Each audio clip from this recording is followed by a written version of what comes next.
आज या ठिकाणी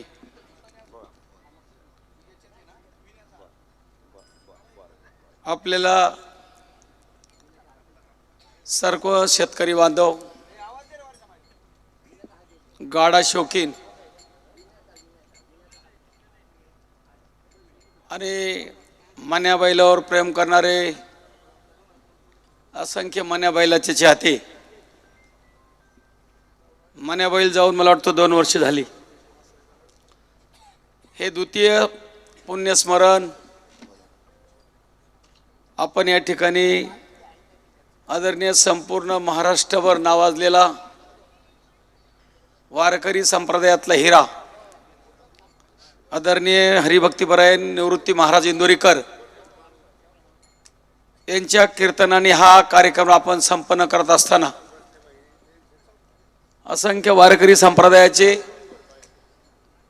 लोक या ठिकाणी उपस्थित आहे। एक चांगलं सुसंस्कृत भजन या ठिकाणी आपल्या समोर सादर होणार आहे। या मन्या बैलाच्या आयुष्याच्या कारकिर्दीचा जो आलेख आपण पाहिला, त्यांचा शेवटही आपण सर्वांनी पाहिला। मरावे परी कीर्ती रूपी उरावे या म्हणीप्रमाणे एखादा ऑलिम्पिक मधला खेळाडू जावा, एखादा हॉलिवूड मधला चांगला हिरो जावा, राजकारणातला एखादा दिग्गज नेता जावा, तसा गोरगरिबांच्या शेती मातीवर प्रेम करणाऱ्या गोरगरिबांच्या मनावर राज्य करणारा हा एक मन्या बैल गेलेला आहे। आणि या मन्या बैलाच्या जाण्यानं असंख्य हजारो लोकांच्या मनावर एक दुःखाचा डोंगर, एक दुःखाचं सावट कोसळलं। त्याच्यातून सावरणं हे बैलगाडा मालकांच्या चाहत्यांना खूप अवघड होतं, परंतु 2 वर्षाचा काळ लोटल्याच्या नंतर त्याच्या हयातीतल्या कारकिर्दीक पाहून लोकांचं मनाचं समाधान होतंय। मने आज आपल्यात नाही याचं दुःख होणार साहजिकच आहे, परंतु जसे जसे दिवस जातील तशा तशा आठवणी प्रत्येकाला दाटून येतील। कोणाला भोसरीचा घाट आठवल, कोणाला वडगाव कांदळीचा घाट आठवल, अनेक असंख्य घाट होते। त्या घाटामध्ये हजारो लोकांनी टाळ्यांचा कडकडाट करून मन्याला प्रतिसाद दिला। त्या लोकांच्या मनावर मन्या कायमचा अधिराज्य करणार आहे। आणि म्हणून या ठिकाणी निवृत्ती महाराज इंदोरीकर मला वाटतं 5-2 मिनिटात या ठिकाणी येतील। आपण सर्वांनी बैलावर प्रेम कसं करावं आणि बैलाच्या द्वितीय स्मरणाचं कीर्तनानं हा कार्यक्रम आपण करत आहोत। मला वाटतं महाराष्ट्रातला हा पहिलाच आदर्श बैलाचं एक आदर्शवत कीर्तन आपल्या सर्व चाहत्यांच्या समोर इंदोरीकर महाराजांचं होणार आहे। आपण जिथे तिथे उभे असाल तिथून प्रत्येकाला मी या ठिकाणी विनंती करतो, आपण प्रत्येकानं या सभा मंडपात यावं।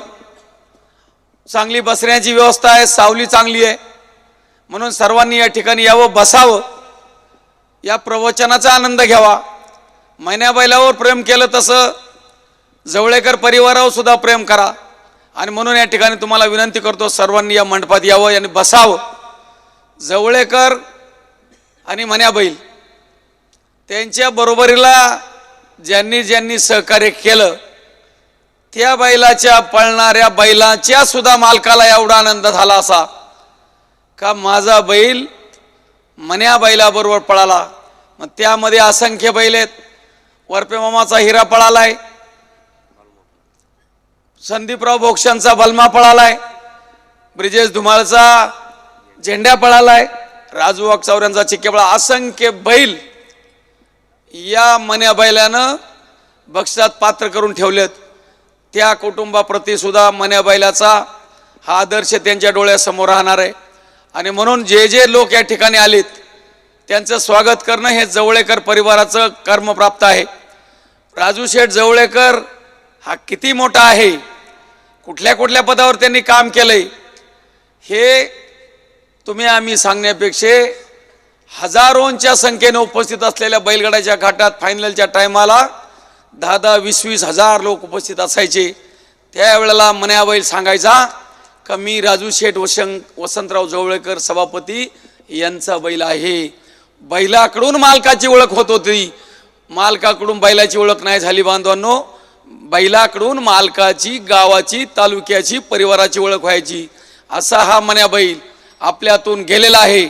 आज मी तो असं समक्ष सांगतो, मन्या गेलेला नाही. जोपर्यंत चंद्र सूर्य राहीन तोपर्यंत मन्या बैलाची ओळख राहील. माणिक शेठ सांडबोर यांची ओळख खरी मन्या बैल. माणिक शेठ कोणाच्या बैला मागं किती वेळा जुपणी घालू द्या, धरू द्या, करू द्या, काही करू द्या, पण माणिक शेठ ज्या वेळेला घाटात दिसल ना त्यावेळेला लोकांच्या डोळ्यासमोरून मन्या बैल फिरतो. बरं, अशी ही मन्या बैलाची ओळख. त्यात जुगलबंदीत असलेले आदरणीय आमचे लांडगे दादा, त्यांच्या वडिलांपासून आज्यापासून असलेली बैलगाड्याची परंपरा आज ते सुद्धा या ठिकाणी मन्या बैलाच्या प्रतिमेचं पूजन करण्यासाठी आहेत. लांडगे दादा, महाराष्ट्रात कुठेही जा, ते तुमच्या जुगलबंदीतले सावडे आहेत. मन्या बैलामुळे तुमची सुद्धा ओळख झाली. आज सदाशिव महिपती लांडगे हे सुद्धा नाव घाटात पुकारलं, लोक टाचावर करून पाहतात, मन्यासारखा दुसरा मन्या आणलाय का. भावना आहेत या, आपण त्या भावनेला आवर घालू शकत नाही. जोपर्यंत आपण प्रत्येक जण घाटात येईल, घाटात आल्याच्या नंतर प्रत्येक गाडे मालकाला, प्रत्येक बैलगाड्याच्या चाहत्याला, बैलगाडा शौकीनांना 100% हा मन्या बैलाचा आनंद थोपवता येणार नाही. दुःखही तेवढंच आहे. आणि म्हणून मी असंख्य लोक बघितले जे उदरनिर्वाहाचं साधन म्हणून बैलगाड्याच्या घाटात कोणी वड्यापावचा स्टॉल लावतो, कोणी पावभाजीचा स्टॉल लावतो, कोणी कलिंगडाची हातगाडी लावतो, कोणी रसवंतीगृह थाटतो. पण मन्या बैलाचं नाव पुकारल्याच्या नंतर असंख्य लोक आपलं दुकान, आपल्या दुकानाचा गल्ला सोडून घाटा कपळत होते. तेवढी एक तरी बारी मला बघू द्या म्हणायचे आणि निशान पडलं, सेकंद ऐकलं का परत आपल्या स्टॉलवर जायचे. तो सुद्धा आनंद त्या सुद्धा स्टॉलवाल्यांनी, व्यावसायिकांनी सुद्धा मन्या बैलाच्या पळण्याच्या आनंदात व्यक्त केलेला आहे. असंख्य लोकांच्या मनावर राज्य करून मन्या बैल गेला. मी आपल्या सर्व उपस्थितांच्या वतीनं, सर्व सातगाव पठार असेल, आंबेगाव तालुका असेल, पुणे नगर जिल्ह्यातून आलेल्या सगळ्या मन्याच्या चाहत्यांकडून आपल्या मन्या बैलाला आठवण म्हणून पुन्हा एकदा मी त्याच्या पायाशी नतमस्तक होऊन असा मन्या पुन्हा एकदा जवळे परिवारामध्ये अवतरू दे, एवढीच या ठिकाणी भावना व्यक्त करून श्रद्धांजली समर्पित करतो. जय जय रामकृष्ण हरी, जय जय रामकृष्ण हरी.